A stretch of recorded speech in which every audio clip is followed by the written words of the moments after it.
अब हम आगे बढ़ते हैं और इस वीडियो में हम लोग देखने वाले हैं डिफ्रैक्शन में जो कुछ भी होता है सेंट्रल मैक्सिमा के साथ। अलग से वीडियो इसीलिए बनाया क्योंकि बहुत इंपॉर्टेंट है।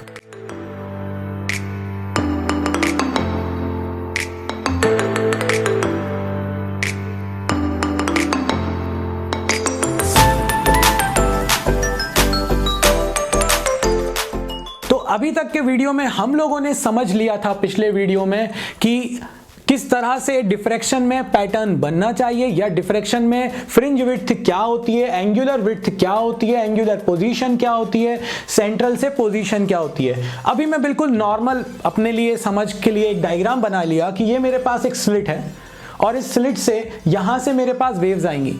अब अगर मैं देखूं तो यहां पर तो सारी वेव्स पहुंचेंगी, तो ये तो मेरे पास ब्राइट हुआ ना।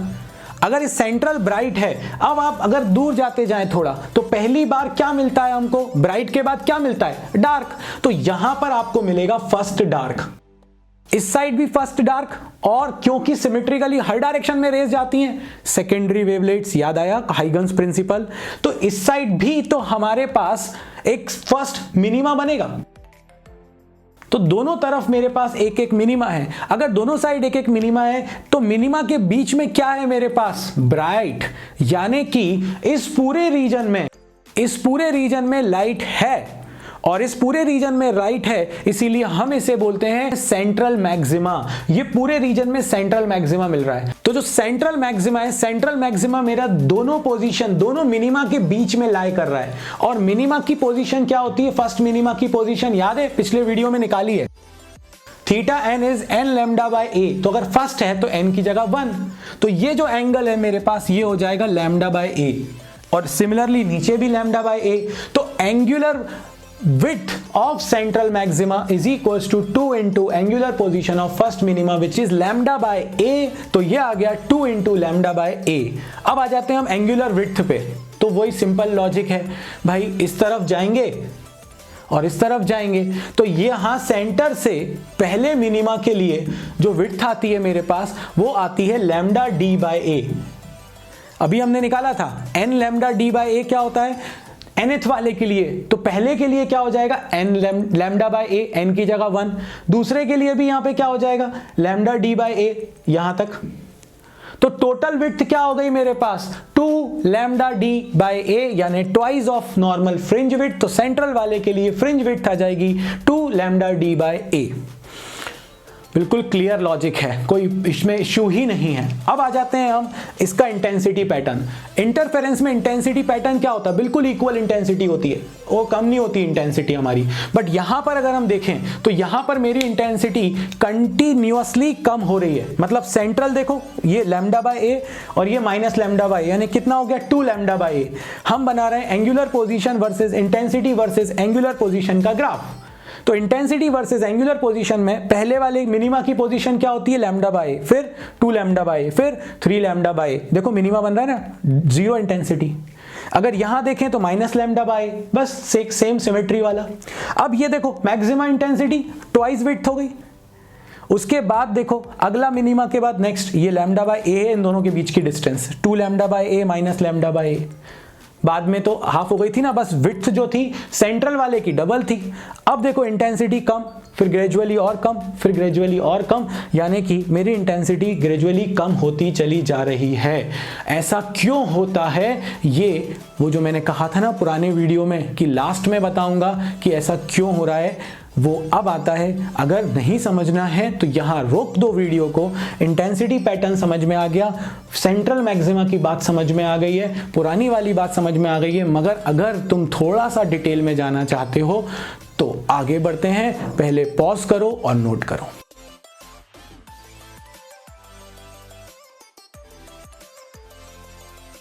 तो चलिए अब अपन और डिटेल में जाके इस कॉन्सेप्ट को समझने की कोशिश करते हैं। एक्चुअली जब मैं बात करता हूं डिफ्रैक्शन की, ये हमारे समझने के लिए है रफ डायग्राम्स, इसको कोई पेपर में बनाकर मत आना, ये सिर्फ समझने के लिए है हमारे। अगर मैं देखूं तो ये मेरे पास एक सिंगल स्लिट है, इस स्लिट से बहुत सारे सोर्सेज होंगे, उनसे रेज पहुंच रही होंगी। हमने वो लेंस वाला डायग्राम बनाया था, वही याद रखना। अभी फिलहाल हम अपनी सिंप्लिसिटी के लिए ऐसा समझ रहे हैं, ठीक है।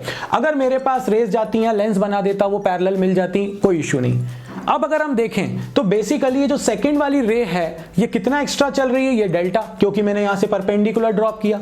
जब परपेंडिकुलर ड्रॉप किया तो ये वाली डिस्टेंसेस तो सेम हो गई।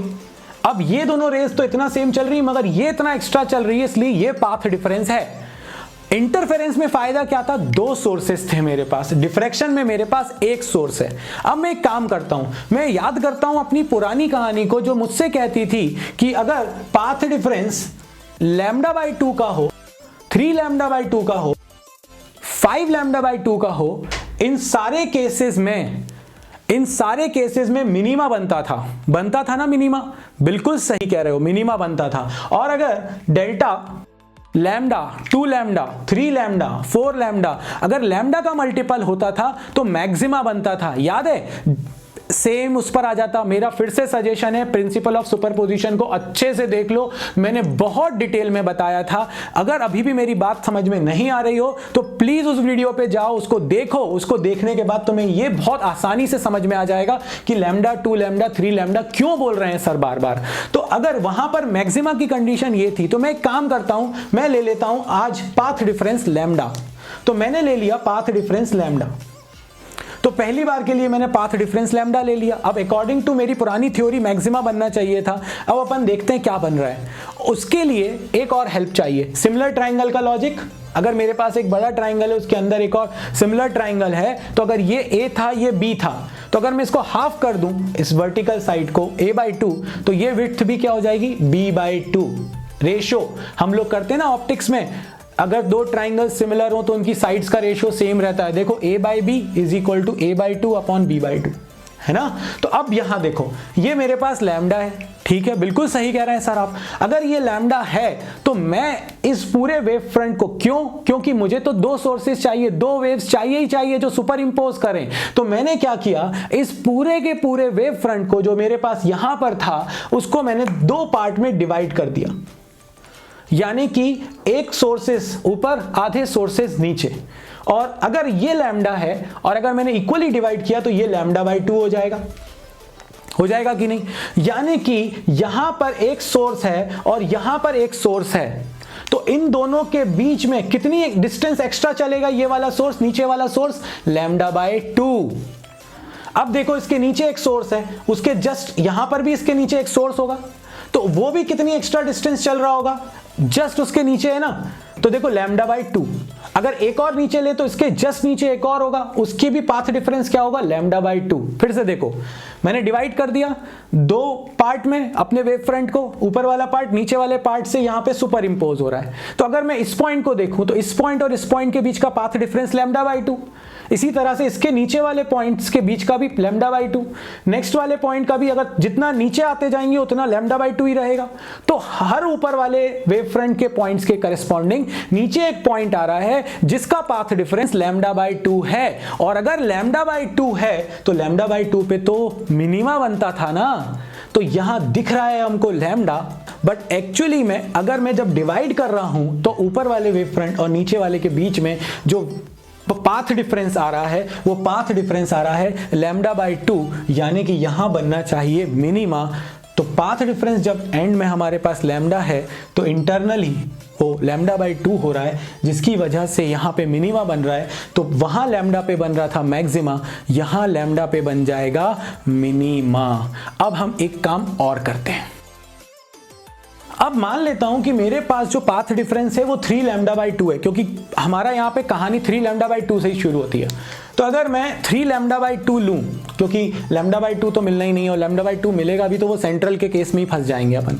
तो अगर डेल्टा 3 λ/2 है तो मैंने क्या कहा, λ/2 के टर्म्स में डिवाइड करते हैं। तो 3 λ/2 के अंदर कितने λ/2 हैं, 3। तो एक काम करते हैं, इस वेव फ्रंट को हम 3 पार्ट में डिवाइड करते हैं।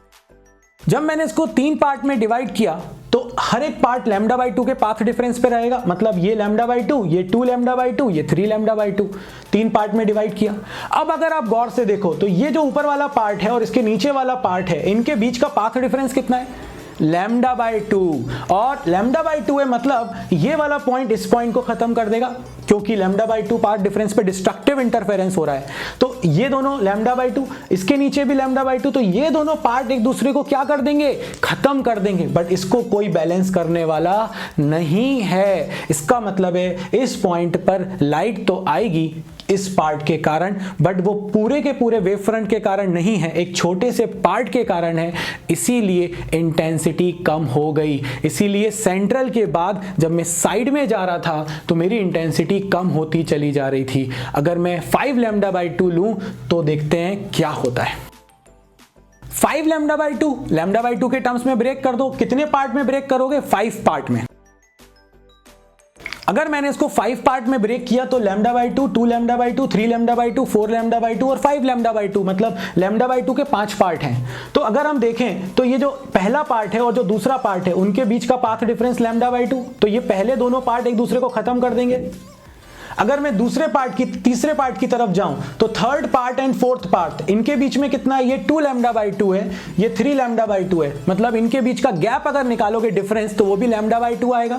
तो देखो फर्स्ट सेकंड पार्ट ने लैम्डा बाई 2 पाथ डिफरेंस के कारण खत्म कर दिया, थर्ड और फोर्थ पार्ट भी एक दूसरे को खत्म कर देंगे क्योंकि लैम्डा बाई 2 है। तो बचा कौन सा पार्ट, सिर्फ फिफ्थ वाला पार्ट बचा, जिसकी वजह से आपको लाइट मिलेगी। इसीलिए जब आप थर्ड मैक्सिमा बनाओगे तो आपको और छोटे से पार्ट के कारण लाइट मिलेगी, यानी इंटेंसिटी और कम हो जाएगी। तो जब मेरा पाथ डिफरेंस आ रहा है 3 lambda by 2, 5 lambda by 2, 7 lambda by 2, तो मुझे लाइट मिल रही है, यानी मैं बोलूंगा ब्राइट है।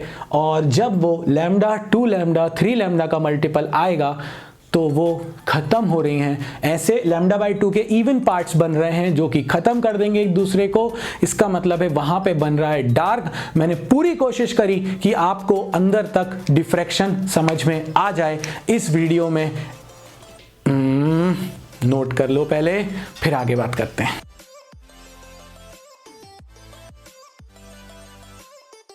तो उम्मीद है मेरी बात आपको समझ में आई होगी। इस वीडियो में इतना ही। जय हो।